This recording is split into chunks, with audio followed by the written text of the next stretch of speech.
안녕하세요. 정신건 깡사회복지사 깡돌이입니다. 저 3년 만에 영상을 이제 올리게 되는데요. 그간 여러 핑계로 채널을 운영하지 않았습니다.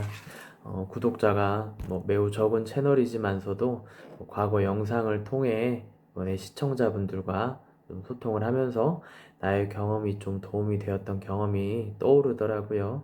그래서 다시금 채널을 좀 시작하게 되었습니다. 저의 이제 앞으로의 영상도 과거에 그랬던 것처럼 극히 주관적인 경험을 바탕으로 좀 할 것인 만큼 좀 부족한 부분이 많더라도 좀 보시는 분들이 이해하고 좀 시청해 주시면 고맙겠습니다.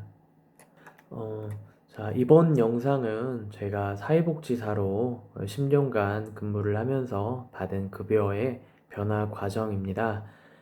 제가 말하는 내용은 이제 모두 지방 기준임을 참고해 주시면 고맙겠습니다. 25살 저희 첫 직장은 한 재단의 요양병원 사회사업과였습니다.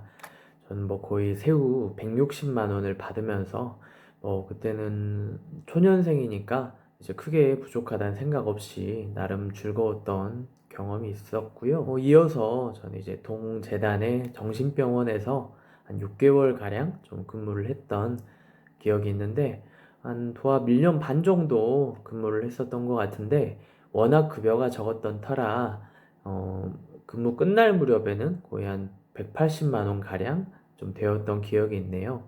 이때도 이제 거의 한 10년 정도 전 내용이라 지금은 그래도 좀 많이 오르지 않았을까 이렇게 생각을 합니다.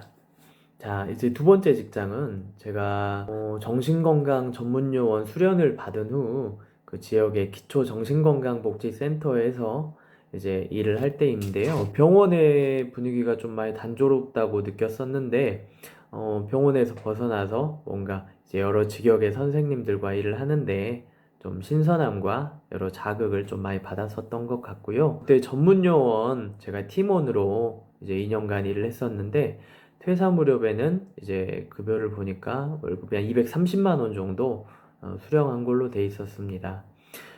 센터 일할 때는 나름 여러 가지 좀 활동들을 시도를 해보았는데 뭔가 내적인 심리적인 한계를 느껴서 좀 번아웃이 많이 왔던 것 같습니다. 이제 환경 변화에 대한 뭔가 바라는 것 갈망이 있었는데 퇴사하고 이제 정신장애인 주간재활 시설에 제가 입사를 하게 됩니다. 시설에선 이제 처음에 제가 전문요원 자격이 있음에도 티오가 없어서 이제 생활복지사로 좀 시작을 하였다가 현재는 정신건강 전문요원으로 보직이 승급되어서 세후 340만 원 좀 수령하였고요. 이거는 전문요원 10호봉 기준으로 했을 때 이 정도 나오는 거니까 여러 가지 가족 수당이라든지 이런 부분들은 포함된 점 좀 참고하시면 될 것 같습니다. 자, 이제 여기서 아셔야 될 게 정신건강 전문요원 우리가 보통 자격이 있다고 무조건 전문요원 TO로 갈 수 있는 것은 아닙니다. 입사하고자 하는 시설,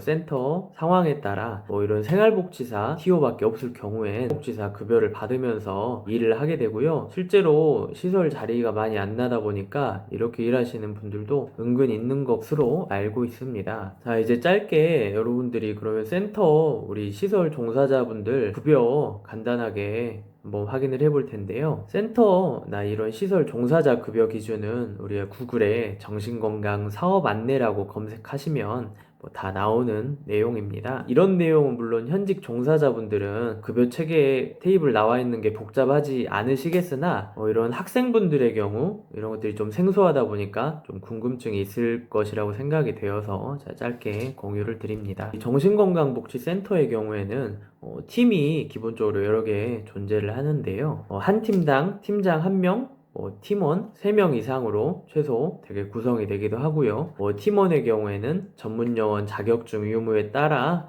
보시는 것처럼 급여가 약간씩 좀 차이가 있는 점은 좀 확인을 해 주셔야 될 것 같습니다. 다음은 이제 시설인데요. 정신건강 전문요원 이 자격이 있으시다면 여기 나와 있는 사무국장 TO에 들어가실 수가 있고요.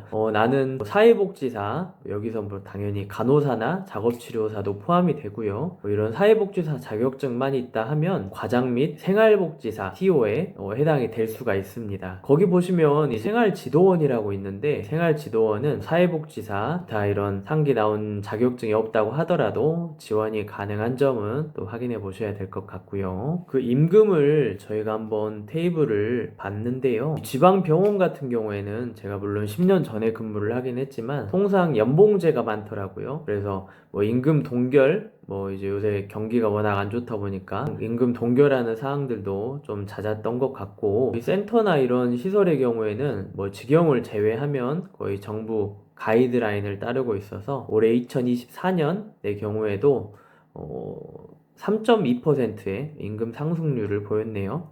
뭐 전문요원 10호봉을 기준으로 한다고 하면 작년 23년에는 343만 3,200원이었는데 올해는 11만 원이 오른 354만 4천 원이었습니다. 자, 이상으로 간단하지만 제가 겪은 이런 사회복지사 급여 어떤 변청 과정들을 조금 알아보았고요. 급여를 뭔가 이렇게 받는 거를 공개한다는 게 조금 부끄럽기도 한데, 누군가는 또 이런 것들에 궁금하실 수도 있다고 생각해서 조금 올리게 되었고요. 이런 내용들도 있다는 걸 참고하셔서 보시는 모든 분들 하시는 일 모두 잘 되시면 좋겠습니다. 자, 화이팅!